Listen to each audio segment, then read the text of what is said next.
Hi welcome. TRS Telangana రాష్ట్ర సమితి ఈ పదం తెలంగాణకు విడదీయలేనటువంటి అనుబంధం. ఇంకా సూటిగా సుత్తిలేకుడు చెప్పాలంటే టిఆర్ఎస్ తెలంగాణ ఆత్మగౌరవంగా నిలబడినటువంటి ఒక పదం. పేరుకు ఒక రాజకీయ పార్టీ పేరైనప్పటికీ తెలంగాణ రాష్ట్ర సమితి టిఆర్ఎస్ అంటే తెలంగాణకు విడదీయలేని బంధం. తెలంగాణ ఉద్యమాన్ని తొలగించి తెలంగాణ ఇవ్వకుంటే తప్పదలేనటువంటి పరిస్థితులు కల్పించి తెలంగాణ సాధించిన పార్టీగా, ఇంటి పార్టీగా, మన పార్టీగా టిఆర్ఎస్కు ఎంతో గౌరవం ఉంది. ఇప్పుడు ఆ పార్టీ పేరు తీసేసుకొని భారతీయ రాష్ట్ర సమితిగా మారినటువంటి తీరు మనందరికి తెలిసిందే. కానీ ఇప్పుడు చర్చల్లోకి వచ్చింది టిఆర్ఎస్ పార్టీ పేరు. కేసీఆర్ అండ్ బీఆర్ఎస్ టీముతో విభేదించి బయటికి వచ్చినటువంటి దేవనవెల్లి కవిత అలియాస్ కల్వకుంట్ల కవిత జాగృతి పేరు మీద ఇన్నాళ్ళు ఆమె రకరకాలైనటువంటి కార్యక్రమాలు, ఉద్యమాలు చేస్తూ తాను కూడా రాజకీయ పార్టీ పెట్టాలని పెడుతున్నా అని చెప్పేసి క్లియర్గా చెప్పి దాని తగినటువంటి కార్యాచరణ అమలు చేస్తున్నప్పటికీ అనూహ్యంగా టిఆర్ఎస్ పార్టీ పేరు ఇంకా ఖాళీగానే ఉంది అని చెబుతూ టిఆర్ఎస్ పార్టీ పేరు ఇంకా ఖాళీగానే ఉంది అని చెబుతూ తాను పెట్టబోయే పార్టీ పేరు టిఆర్ఎస్ఏ అని అర్థం వచ్చేలా ఇటీవల కవిత మాట్లాడింది. దానికి కాస్త ఆలస్యంగా అయినా కేటీఆర్ గారు మళ్ళీ కౌంటర్గా నిన్న ఒక వ్యాఖ్యలు చేశారు. నిజంగా టిఆర్ఎస్ పార్టీ కార్యకర్తలు అడుగుతా ఉన్నారు, ఆ పేరు పైన కానించి మనకు కాస్త ఇబ్బందిగానే ఉంది అంటూ ప్రస్తావిస్తూ మళ్ళీ బీఆర్ఎస్ పార్టీ పేరు చేంజ్ చేసుకుని టిఆర్ఎస్కి వెళ్తుందా అనేటువంటి అర్థం ఇచ్చేలా కేటీఆర్ గారు మాట్లాడారు. అంటే ఒకవైపు కవిత గారు లీక్ ఇచ్చింది తన పార్టీ పేరు టిఆర్ఎస్ వస్తుంది అని, ఇంకొకటి కేటీఆర్ గారు మాట్లాడింది కూడా అవసరం వస్తే మన పార్టీ పేరు మారబోతుంది అనుకుంటా లీకులు ఇచ్చారన్నట్టుగా మనం అర్థం చేసుకోవాలి.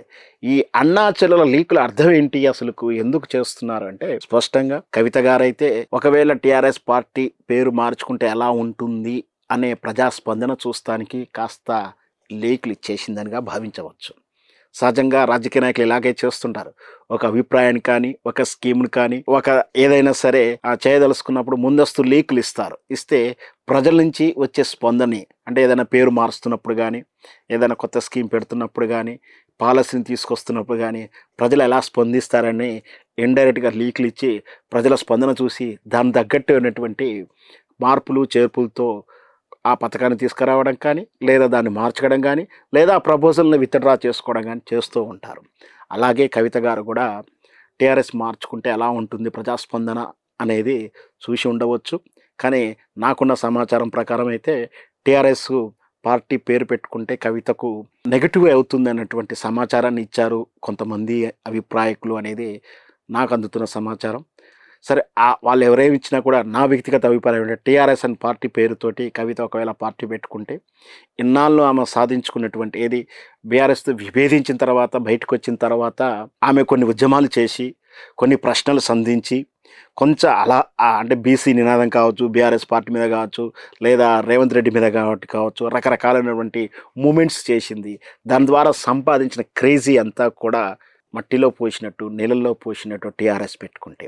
ఎందుకంటే టిఆర్ఎస్ పార్టీ పేరు మీద పెట్టుకుంటే ఆమె కేసీఆర్కు, బీఆర్ఎస్కు ఏదో ఈమె ఏ విధంగా అయితే ఆరోపిస్తుందో, ఎలా హరీష్ రావు గారు కానీ, కేటీఆర్ గారు కానీ, సంతోష్ రావు కానీ అన్యాయాలు చేశారు, కోట్ల కుంభకోణాలు చేశారని చెప్పి మళ్ళీ వాళ్ళ ప్రతిరూపం మాస్కులే పెట్టుకొని టిఆర్ఎస్ పేరు మీద వెళ్తా అంటే టిఆర్ఎస్ పార్టీ ఆ ఫ్లేవర్ కనిపిస్తే ఈమెని నమ్మదగినటువంటి, ఇక్కడ కవితని అక్కడ చూడరు, నమ్మదగినట్టుగా కనిపించదు. అదే జాగృతి రూపంలో వెళ్ళి ఉంటే అదే పేరుని పెట్టుకుని తెలంగాణ జాగృతను, తెలంగాణ మహిళా జాగృతను, తెలంగాణ జనతా జాగృతను, వాటెవర్ ఏదైనా పెట్టుకొని జాగృతి బ్రాండ్తో వెళ్తే కవిత గారి ఇమేజీ, కవిత గారి క్రెడిబిలిటీ మాత్రం పనిచేస్తుంది. అది ఓటు రూపంలో మారే అవకాశం ఉంటుంది, కానీ టిఆర్ఎస్కి అయితే వెళ్ళదు. కాబట్టి టిఆర్ఎస్కు కవితకు కలిసి రాదు అనేది నా ఉద్దేశం. దాంతోపాటు ఇంకొక లీగల్ విషయం కూడా ఉంది, చెప్తాను. ఇకపోతే టిఆర్ఎస్ పార్టీ టిఆర్ఎస్ నుంచి బీఆర్ఎస్కి మార్చుకుంది, బీఆర్ఎస్ నుంచి మళ్ళీ టిఆర్ఎస్ మార్చుకుంది. మార్చుకుంటే తప్పేం లేదు, మార్చుకోవచ్చు. అయితే చట్టాలు అనుమతిస్తాయని ఇక్కడ ప్రశ్న. అంటే ఆ రోజు ఉన్నటువంటి అవసరాల దృష్ట్యా, ఆ రోజు ఉన్నటువంటి ఫ్యాక్టర్స్ దృష్ట్యా రాష్ట్ర స్థాయి దాటి నేషనల్ స్థాయికి వెళ్ళాలనుకుని భారతీయ రాష్ట్ర సమితిగా మార్చుకున్నారు. రకరకాల కారణాలు మోడీ వ్యతిరేకించడం కానీ, మోడీ భయపడడం కానీ, వీళ్ళని ఎదగకుండా చేసి కేసుల రూపంలో బెదిరించి ఎప్పుడైతే భారతీయ రాష్ట్ర సమితిగా మార్చాడో వీళ్ళు మనకు పోటీకి వస్తున్నారని చెప్పి వీళ్ళ ఆర్థిక మూలాలు వీళ్ళ ఏంటి అని వెతికి పెన్సిల్ చెక్కినట్టు చెక్కారనేది రాజకీయ విశ్లేషకుల నా అభిప్రాయం. సో ఇప్పుడు భారతదేశం కాదు, ముందు మన రాష్ట్రాన్ని మనం కోల్పోతున్నాం. కోల్పోవడంతో పాటు తెలంగాణలో పట్టుకోల్పోవడం వల్ల తెలంగాణ ఎందుకు వచ్చిందో, తెలంగాణ ప్రయోజనాలు ఎందుకు వచ్చాయో ఆ ప్రయోజనాలు దెబ్బతింటుంది ఈ కొత్తగా వచ్చినటువంటి రాజకీయ పార్టీ వల్ల. తను చూస్తున్నాగానే తెలంగాణ నాశనం కాకుండా ఉండాలి, తెలంగాణలో పట్టు సాధించాలి అంటే మళ్ళీ బీఆర్ఎస్ ఆలోచన ధోరణి నుంచి బయటకు వచ్చి టీఆర్ఎస్కి పోవాలనేటువంటి అంతర్మథనం ప్రారంభమైందేమో, కావచ్చేమో. ఒకవేళ టీఆర్ఎస్కి పేరు మార్చుకున్న తప్పేం లేదు.